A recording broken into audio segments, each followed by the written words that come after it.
네, 정유실의 뉴스 브런치 듣고 계신 지금 시각 10시 44분이고요. 자, 이번에는 여성의 시각으로 매체와 문화 현상을 좀 살펴보도록 하죠. 손희정의 문화비평, 오늘도 손희정 문화평론가 자리해 주셨습니다. 어서 오십시오. 예, 안녕하세요. 오늘 영화 얘기를 좀 해보겠다고 해주셨는데 어떤 영화를 살펴볼까요? 예, 지금 박스오피스 1위를 기록하고 있는 삼진그룹 영어 토익만이라는 영화를 좀 소개해드리려고 그렇더라고요. 가져왔습니다. 1위더라고요. 예. 네. 어떤 내용입니까? 예, 지금 굉장히 화제를 몰고 있는데요. 이 영화는 김영삼 정부 시절 세계화의 바람이 불기 시작하는 1995년을 배경으로 하고요. 네. 삼진그룹이라는 재벌 전기회사에서 일하는 상고 출신 여사원인 이자영, 정유나, 신보람이 주인공입니다. 네. 이 세 사람이 우연히 회사의 페놀 불법 방류를 목격하고 내부 고발하는 이야기를 유쾌하고 발랄하고 그리고 때로는 울컥하게 그리고 있습니다. 네, 어떻게 하면 그렇게 울컥하게까지 그릴 수 있을까? 즐겁게 보셨다는 분들이 좀 대체적인 평가인 것 같아요. 보니까 어떤 점에서 이런 흥미와 재미를 주는 걸까요? 보시는 분들에 따라서 다양한 매력 포인트를 찾아보실 수 있을 텐데요. 저는 오늘 딱 4가지로 정리를 해보았습니다. 첫째는 레트로 감성에 어필하는 코미디라는 점입니다. 네. 사실 저한테는 90년대가 그렇게 먼 옛날이 아닌데 그러니까요. 돌이켜보면 이게 벌써 25년 전이고요.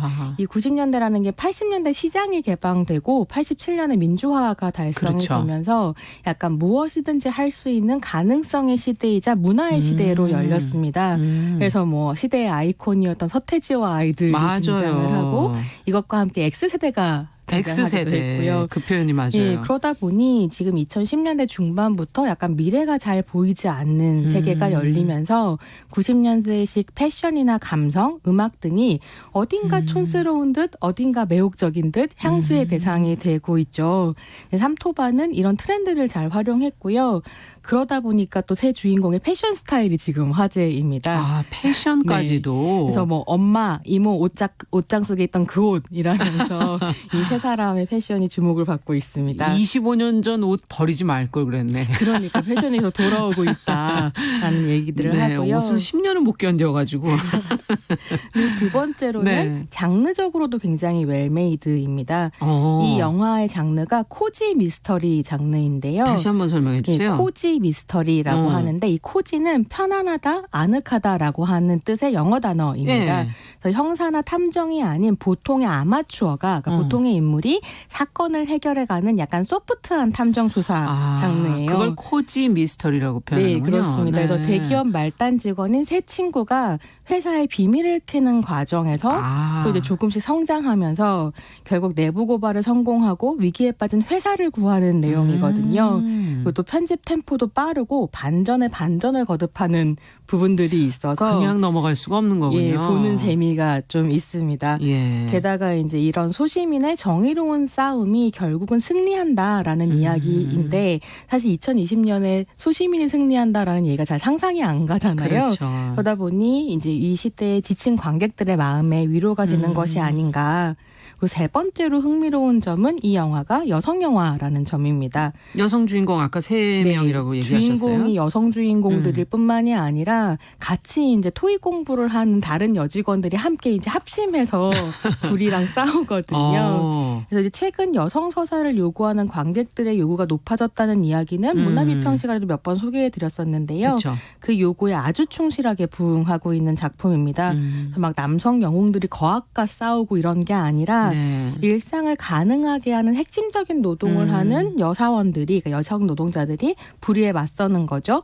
그게 또 막 대단한 소명의식이 있어서라기보다는 심성이 선하고 뭐 수학 천재라서 숫자를 배신할 수 없고 이런 식의 각자의 개성이 있어서 그것 때문에 계속 싸우는 사람들의 이야기라서요. 일종의 캐릭터 드라마라고 할 만큼 캐릭터의 개성이 잘 살아 있습니다.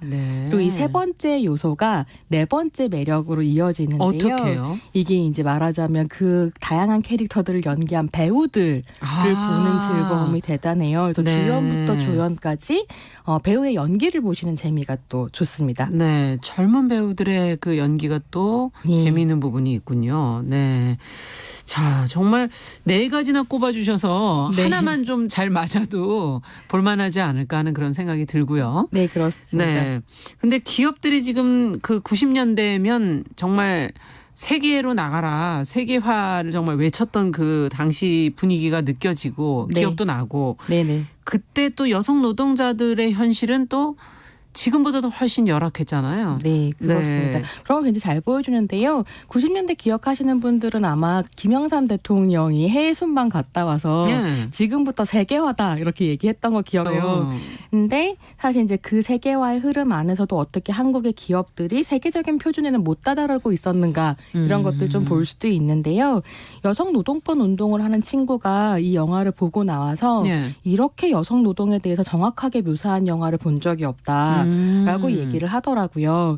근데 이 영화 제목이 다 그런 게 연결되어 있는데 삼진그룹 영어 토익반이라는 제목이 왜 나왔냐면 네. 이 영화의 주인공들이 모두 입사 8년 차로 자기 업무에 빠삭한 베테랑 여직원들이거든요. 예. 근데 이제 한국 사회 학력 차별과 성차별 때문에 만년평 사원이고 그래서 승진도 못하고 계속 커피 타고 재떨이 비우고 이런 일들을 하는 데다가 결혼하면 당연히 퇴사해야 하는 거고 그걸 너무 답답해하고 있던 어느 날 회사에서 세계화 바람을 타고 새벽 토익반을 개설을 한 거죠. 그게 이 삼진그룹의 네. 영어 토익반이군요. 그래서 그 토익반에서 공부를 해서 토익 600점 이상을 받으면 대리 승진을 시켜준다라는 공고가 뜨고 거기에서 이제 모여있던 사람들이 같이 불의와 싸우는 이런 이야기로 가게 되는데요. 이 제목에서부터 시대적인 분위기와 성차별, 학력차별 이런 것들을 이제 다 볼 수 있는 부분이 있습니다. 근데 저는 영화를 보면서 그런 생각이 좀 들었는데요. 사실 2020년에도 직장 내 성차별, 학력차별은 여전하거든요. 그렇죠. 근데 그러니까 이제 그런 재현들을 보면 지금의 관객들, 청년 관객들도 막 공감을 하는 거죠. 근데 2020년에 여성들이 이런 차별을 당한다라고 네. 하는 내용을 영화로 찍으면 분명히 이런 현실에서 없는데 여자들이 피해의식에 쩔어서 저런다라는 악플들이 달리고도 남았을 텐데 네. 이게 1990년대를 경유해서 이야기를 하니까 옛날이니까 또 좀 그럴 수도 있구나. 있지. 예. 그래서 다양한 공감들을 좀 불러일으켰던 것이 아닌가. 그래서 현실에서의 성차별을 약간 은유적으로 잘 보여줄 수 있었던 게 아닌가 싶었습니다. 야, 이렇게 디테일하게 아까 여성 노동운동 하신 분조차도 잘 묘사한 영화다라고 얘기할 정도면 감독이 그런 경험이 있는 분인가? 어떤 분일까? 이런 생각이 들어요. 네, 감독이 굉장히 이전에 도리화가라는 영화를 네. 찍었었던 감독인데 그 영화가 사실 비평적, 흥행적으로 굉장히 실패한 작품이었어요. 그래서 좌절을 하고 있었다가 이런 이제 파이팅에서 싸우는 영화를 좀 만들어보자라는 제작자의 제안을 받고 시나리오를 보면서 고민이 좀 많았다고 해요. 이걸 내가 찍을 수 있을까? 여성 감독이 찍어야 하는 거 아닌가? 그럼 여성이 아니군요. 네, 남성 감독은 이제 감독이군요. 이종필 감독이라고 남성인데요. 그래서 그래도 너무 흥미로운 작품이니까 이제 열심히 임했고 주변의 여성 동료들에게 많은 조언을 얻으면서 약간 현실감을 더해갔다고 하더라고요. 그렇군요. 자, 이 배우들 얘기를 앞서 해주셔서 네. 3명의 젊은 여성 배우들 좀 자세하게 좀 들여다보도록 그러게요. 하죠. 제가 여성 배우들 얘기만 한 30분 떠들 수 있을 것 같은데 3분 남아가지고요. 30분 못 떠드네요. 그래서 빠르게 좀 말씀을 드리자면 예. 오지랖 이자영 역의 고아성, 싸가지 정윤아 역의 이솜, 수학 천재 신보람 역의 박혜수 이렇게 쓰리탑 영화입니다. 네. 근데 뭐 고아성 씨 같은 경우는 봉준호 감독의 괴물과 설국열차로 이미 맞아요. 유명한 사람이지만 이후에 이제 풍문으로 들어서나 자체 발광 오피스 혹은 오피스 같은 영화에서 슈퍼을을 연기하면서 이미 연기를 했었군요. 예, 이 시대의 여성 노동자의 얼굴을 정말로 잘 보여주는 배우다라는 평가를 받았고요. 특히 저는 라이프 온 마스에서의 이제 고아성 씨를 좋아하는데 이게 1980년대 경찰서가 배경이에요. 너무 똑똑한 순경인데 여자기 때문에 윤양이라고 불리면서 커피 타면서 범인을 잡는 캐릭터거든요. 그래서 이제 이 두 영화가 라이프 온 마스와 네. 삼토반에서의 두 캐릭터를 비교해 보시는 것도 재미있겠고요. 이솜 씨 같은 경우는 네. 소공녀라는 작품으로 굉장히 유명합니다. 정고은 감독의 영화인데요. 예. 이게 가사도우미 일을 하면서 이제 집 없이 떠도는 이 시대의 불안정 노동자의 얼굴을 잘 보여줬다는 평가를 받았었어요. 그래서 이 캐릭터도 삼토반 캐릭터랑 연결해서 좀 보시면 재밌겠네요. 재밌는 부분이 있고요. 마지막으로 박혜수 배우 꼭 언급하고 싶은데 네. 이분 같은 경우는 서바이벌 오디션 프로그램인 K-팝 스타 K-팝 스타. 예, 예로 노래 부르는 거 데뷔를 아니에요? 해서 예. 춤과 노래에도 굉장히 능하고 드라마 청춘시대로 이제 배우로서의 얼굴을 알리기 시작했습니다.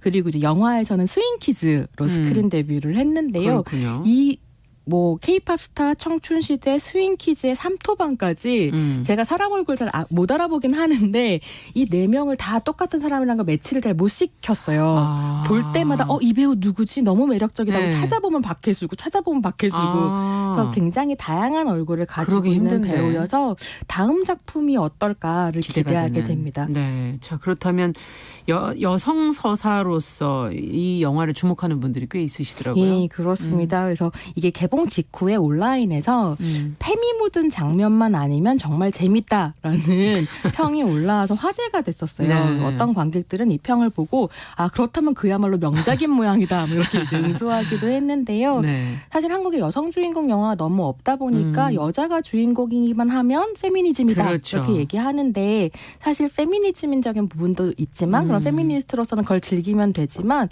나는 페미니즘이 좀 아닌 것 같아 하시는 분들도 편견을 내려놓으면 정말 즐거운 영화 세계를 만나실 수 있습니다. 이야, 기대가 되네요. 어떤 부분이 제일 좋으셨어요? 저는 여성들이 한꺼번에 스크린에 나오는 첫 장면부터 사실은 약간 눈물이 나더라고요. 네. 그리고 역시 배우들을 빼놓고는 얘기할 수 없는 작품입니다. 잘 살펴봐야 되겠습니다. 오늘 선희정의 문화비평 영화 삼진그룹 영어 토익반에 관한 이야기 그리고 그 안에 여성 서사에 대한 이야기도 저희가 나눠봤습니다. 말씀 잘 들었습니다. 감사합니다. 정윤실의 뉴스 브런치 수요일 순서 여기서 마치도록 하죠. 저는 내일 오전 10시 5분에 다시 뵙겠습니다. 감사합니다.